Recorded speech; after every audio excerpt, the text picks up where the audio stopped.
안녕하십니까. 주요 국내외 뉴스를 통해서 주식 투자의 포인트를 살펴보는 크로스체크 이데일리 이정훈입니다.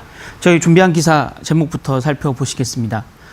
현대제철, 현대차 그룹의 주요 4기업인 현대차, 기아차, 현대모비스, 현대제철 모두 사내이사를 맡고 있던 정의선 회장이 그 수석 부회장이 사내이사 자리를 현대제철 사내이사 자리를 내놨다라는 건데요. 어떤 또 함의가 숨어 있는지 내용을 좀 살펴보시겠고요. 한국 간판 기업들의 법인세가 급격하게 줄어들고 있다. 정부 세수에 좀 비상이 걸렸다라는 건데요. 그 내용들을 함께 좀 보시겠습니다. 최근 들어서 삼성전자, SK하이닉스에 대한 외국인들의 매도 공세가 굉장히 거세게 나타나고 있는데요. 관련된 얘기들 함께 좀 보시겠습니다. 기사 본문으로 들어가면요.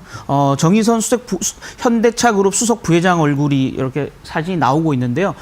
정의선 부회장, 조금 전에 제가 말씀드렸듯이 현대차 그룹의 핵심적인 계열사 4개, 현대차, 기아차, 현대모비스, 현대제철, 이 4개 기업의 사내이사를 동시에 맡고 있었다라는 겁니다. 그에 따라서 업무량이 굉장히 과중할 수밖에 없었다라는 거 누구나 좀 짐작을 하실 텐데요. 여기 기사 본문을 한번 보시면 이사회에 얼마나 참석했는지를 살펴봤더니 현대차 이사회에는 100% 그동안 지금 지난해에 참석을 했던 정의선 부회장이 현대모비스 같은 경우는 71%, 기아차 같은 경우는 67% 참석을 했는데요. 현대제철 같은 경우는 실제 이사회 출석률이 25%에 그쳤다라는 겁니다. 상대적으로 현대제철의 중요 굵직굵직한 이슈 자체가 적었다라는 이유도 되지만 그만큼 사실 몸은 하나고 여러 회사의 여러 계열사의 사내이사를 같이 맡다 보니까 상대적으로 좀 그 기업 사이즈가 작은 기업에는 좀 관심을 덜 기울일 수밖에 없었다. 그에 따라서 선택과 집중을 위해서 현대제철의 사내이사 자리를 내놓는다라는 게 지금 이 기사의 핵심적인 부분입니다. 그래서 여기 기사 제목에도 본업에 충실하기 위한 어떤 의지의 표명으로 이번 현대제철 사내이사 사임 어떤 결정을 받아들이고 있다라는 겁니다. 그래서 앞으로 지금 있을 현대차의 미래차 사업, 친환경차, 미래차 사업에 보다 집중할 수 있는 그런 체제로 돌아서고요. 상대적으로 어려움을 겪고 있는 현대제철 같은 경우는 전문 경영인 체제를 구축하겠다라는 겁니다. 이 두 회사의 앞으로 미래 어떻게 바뀔지 대략적으로 좀 살펴보면 이런 겁니다. 최근 들어서 현대제철은 공시를 냈는데요. 뭐냐면 단조 부분, 단조 사업에 대해서 물적 분할을 하겠다라는 겁니다.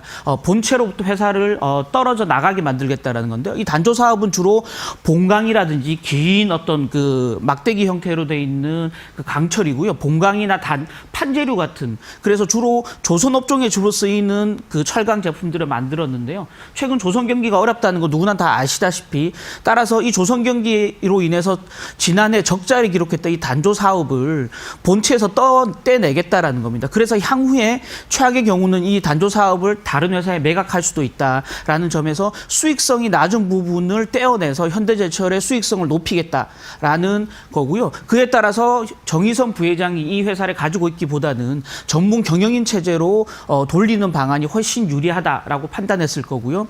현대차 같은 경우는 지금 이제 한참 드라이브를 걸고 있는 미래차 사업에 본격적으로 속도를 내겠다라는 게 지금 현대차의 본격적인 의지다라는 건데요. 기사 본문을 한번 보시면 다음 달 19일에 지금 현대차 조총이 열리는데요. 정의선 부회장이 드라이브를 걸고 있는 사업은 새롭게 사업 목적에 이제 정관의 일부 변경 안건으로 지금 상정이 될 예정인데요. 어떤 부분이 포함되냐면 모빌리티 부분들이 새롭게 신규 사업으로 지금 편입이 되고요. 전동차, 자율주행차죠. 이쪽에 대한 충전 사업, 전동차, 자율주행차나 또는 수소차의 충전 사업까지도 같이 시장에 진출한다라는 겁니다. 결국은 기존의 완성차에서 향후의 미래차, 친환경차, 또 미래차와 친환경차를 둘러싼 인프라 사업까지도 수직 계열화하겠다라는 현대차 그룹의 의지를 지금 보여주고 있다라는 겁니다. 그래서 정의선 부회장은 현대제철에서 일단 손을 떼고 현대차 그룹에 집중할 수 있는 그런 어떤 토대를 마련하기 위해서 이번 사내이사 사임을 결정했다라는 게 이 기사의 핵심적인 부분입니다. 어쨌든 간에 현대차 입장에서 또 현대제철 입장에서 보면 모두 윈윈할 수 있는 의사결정이었다라고 보여지는 겁니다. 현대제철은 최근 주가가 굉장히 어려움을 겪고 있는 상황이었는데 수익성이 떨어지는 단조 사업을 떼내고 전문 경영인이 들어오면서 수익성을 높인다. 분명히 앞으로 현대제철의 주가가 조금 반등할 수 있는 여지가 될 수 있다라는 거고요.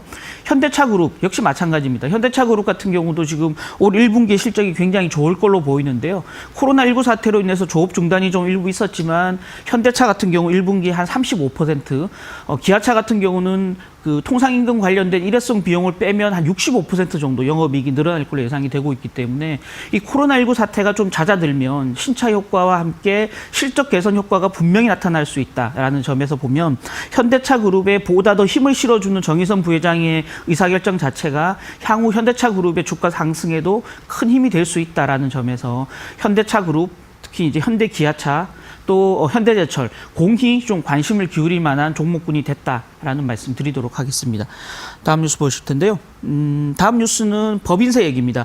국내 대표 기업들의 법인세가 굉장히 줄어들었다. 제가 추경 예산에 관한 그 꼭지를 여기서 한번 설명드리면서 세수가 많이 줄어들면서 적자 국채 발행이 늘어날 것이다라는 얘기를 했는데요. 그 부분에 대한 백그라운드 어떤 데이터들이 이 기사에 나와 있다라는 겁니다. 여기 표를 한번 보시면 최근 들어서 법인세 납부가 급감한 국내 대표 기업들을 나타냈는데요. 삼성전자 같은 경우 작년에 하반기부터 반도체 경기가 추락하면서 영업이익이 많이 줄어들었다는 거 누구나 다 아시겠는데요. 2018년도에 거의 17조 가까운 법인세를 냈던 삼성전자가 지난해에 8조 6천억 정도의 법인세를 내면서 법인세 납부가 절반 정도로 줄어들었다라는 거고요. 지금 SK하이닉스 같은 경우는 무려 5조가 넘어갔던 법인세 납부가 지금 1조 원도 안 되는 상황까지 급감을 했다라는 겁니다. 결국 국내 대표 기업들의 법인세 수 감소는 정부가 걷어들이는 전체 세수의 감소로 이어질 수 있다라는 점이 이 기사의 핵심적인 부분이고요. 지난해 영업이익을 기준으로 올해 법인세를 내기 때문에 올해 본격적으로 세수 쇼크가 나타날 수 있다라는 겁니다. 그나마 2018년까지는 기업들 경기가 굉장히 좋으면서 전체적으로 정부가 목표로 했던 정부의 세수 목표 대비해서 실제 세수가 한 20조 정도 늘어났었는데요. 지난해 4분기부터 이 세수가 결손이 나타났다는 겁니다. 왜냐하면 정부 목표 대비 실제 세수가 적게 거쳤다라는 거고요. 올해는 그런 목표 대비 실제 세수가 훨씬 줄어들 수 있는 세수 쇼크가 현실로 나타날 수 있다라는 겁니다. 그러면 이 세수 결손이 왜 문제냐? 정부가 목표로 세우고 정부는 한 해 미리 이제 예산안을 짜면서 세수 목표를 세우는데요. 이 목표를 기준으로 얼마 돈이 들어올지를 기준으로 세출, 그러니까 지출이죠. 정부가 얼만큼 돈을 쓰겠다라는 씀씀이를 결정하게 되는데요. 따라서 실제 목표 대비해서 세수가 적게 들어오면 정부는 이미 많은 돈을 쓰겠다고 그 계획을 잡아놓은 상태에서 세수가 줄어들면 이건 자연스럽게 세수 결손, 그래서 재정 적자로 이어질 수밖에 없다라는 게 가장 큰 우려 부분이고요. 그럼 재정 적자가 생기는 부분들은 어떤 쪽에 구멍이 생기느냐? 여기 한번 보시면 일단 지자체에 가장 큰 영향을 줄 수 있다라는 겁니다. 지금 법인세도 중앙정부에 내는 법인세, 지방정부에 내는 법인세로 나눠지는데요. 특히 이제 삼성전자나 SK하이닉스 공장이 위치하고 있는 지역들, 여기 보시면 화성이라든지 이천, 또 수원, 용인, 평택 이런 곳들은 이 법인세 지방 납부액이 굉장히 줄어들면서 이 지자체들이 굉장히 재정상 어려움을 느낄 수밖에 없다라는 거고요. 중앙정부 역시 마찬가지입니다. 중앙정부 역시 실제 예산안 대비해서 세수가 적게 거치면서 정부가 쓸 수 있는 돈 자체가 줄어들 수밖에 없다라는 겁니다. 특히나 지금 코로나19 사태로 인해서 정부는 올해 추가로 최대 15조 정도까지 추경을 편성할 예정인데요. 이렇게 세수가 계속 마이너스가 될 경우에는 추가적으로 적자 국채를 찍어서 발행해야 되는, 충당해야 되는 예산이 훨씬 더 늘어날 수 있다라는 점에서 보면 정부의 재정 건전성이 굉장히 취약해질 수 있다라는 거고요. 채권 시장에서 금리가 한꺼번에 위로 올라가는 그런 어떤 충격도 나타날 수 있다라는 점에서 향후에 기업들의 영업이익, 그에 따른 세수가 어느 정도 안정적으로 유지될 수 있는지를 살펴보시면서 좀 시장에 대한 어떤 비율을 가질 필요가 있겠다라는 말씀 드리도록 하겠습니다. 마지막 뉴스 보실 텐데요. 마지막 뉴스는 반도체에 대한 얘기입니다. 여기 한번 보시면 지금 2월 하방 2월 하순에 나타난 외국인들의 코스피 전기전자업종의 그 순매매 추이인데요. 지금 매수를 유지하다가 지난 24일부터 사흘 연속 지금 5천억이 넘는 대규모 순매도를 이 IT 업종에서 지금 보여주고 있다라는 겁니다. 특히나 여기 개별 종목을 한번 보시면 어제 같은 경우 외국인은 삼성전자에서 거의 4천억 가까이 주식을 순매도했고요. SK하이닉스에도 한 1,400억 정도 주식을 순매도했다. 이로써 지금 그 최근 그 사흘간 외국인들은 삼성전자 같은 경우는 1조 2천억 가까이, SK하이닉스 같은 경우는 4천억 가까이 주식을 순매도하고 있더라라는 겁니다. 따라서 지금 반도체가 향후에 계속 대세를 이룰 것이다. 그리고 본격적으로 바닥을 찍고 주가가 반등할 것이다라는 기대감들이 조금씩 좀 사그러들고 있다. 그런 기대에 균열이 생기고 있다라는 게 이 기사의 핵심적인 부분이고요. 여기 D램 현물 가격을 보면 지난해 그부터 가파르게 하락하다가 이제 반등하는 기미를 보이고 있다. 따라서 이 수요가 다시 살아나면서 삼성전자, SK하이닉스의 실적이 다시 좋아질 것이다라는 게 최근 들어서 나타났던 반도체 대세론의 핵심이었는데요. 이 부분에 대한 우려감들을 외국인이 보이고 있는 거 아닌가라는 게 지금 시장에서 가지고 있는 불안감입니다. 그 불안의 기저에는 바로 최근 들어서 발표됐던 메릴린치의 반도체 관련 리포트가 있는데요. 메릴린치 같은 경우는 반도체 경기가 위로 다시 본격적으로 반등하기 어려울 것이다라고 전망하면서 마이크론, 미국의 대표적인 업체죠. 마이크론 테크놀로지에 대한 투자 의견을 매도로 하향 조정했다라는 겁니다. 그러면서 삼성전자와 SK하이닉스 역시 동시에 어려움을 겪지 않겠느냐라는 게 투자자들의 불안 심리를 자극했다라는 게 지금 그 기사의 핵심적인 부분이고요. 그럼 이후에 어떻게 될 것인가? 주가는 이미 충분히 빠져 있는 상태고요. 고점 대비해서 10% 이상 빠져 있는 상황이기 때문에 주가가 더 하락하느냐, 이제 본격적으로 반등하느냐, 아니면 지금 수준에서 계속 옆으로 횡보하느냐, 이 세 가지의 가능성인데요. 지금 국내 대부분 전문가들은 향후 반등이 나타날 때 국내 대표적인 IT 관련주들, 삼성전자와 SK하이닉스가 이 반등세를 주도할 것이다라고 보고 있는데요. 일부에서는 그렇지 않을 수도 있기 때문에 포트폴리오를 좀 다변화할 필요가 있다. 반도체 비중을 조금 줄이고 그 외에 방어주 위주로 주식 비중을 조금씩 보충해 나가는 방식이 좀 필요하지 않겠냐라는 의견을 내세우고 있는 상황입니다. 개인적으로 저 같은 경우는 이 코로나19 사태로 인한 단기적인 모멘텀으로 인해서 외국인들이 주식을 좀 단기적으로 내다 팔고 있다라고 보고 있고요. 실제 뉴욕 시장에서도 마찬가지로 외국인들 헤지펀드 같은 경우는 코로나 사태가 터지자마자 IT 관련주들 급락세, IT 비중을 굉장히 늘렸었는데요.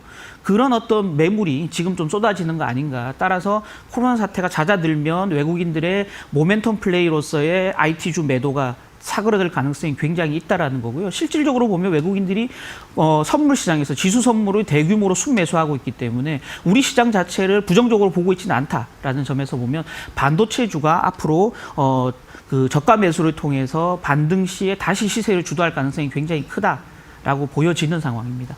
저희가 준비한 기사는 여기까지고요. 간밤에 뉴욕 증시 또 혼조세를 보였습니다. 워런 버핏이 과거에 얘기했듯이 큰 파도가 한번 몰아치면 파도가 다시 빠지고 난 이후에 모래사장에는 엄청나게 값이 싸진 종목들이 널브러져 있을 것이다. 그 종목을 손으로 주워서 골라 담으면 된다라는 얘기를 했었는데요. 큰 악재가 한번 몰아친 이후에 주식의 어떤 투자 메리트가 있는 종목들을 찾아가는, 선별해가는 전략들이 좀 필요하다. 말씀 끝으로 드리도록 하겠습니다. 지금까지 이정훈이었습니다.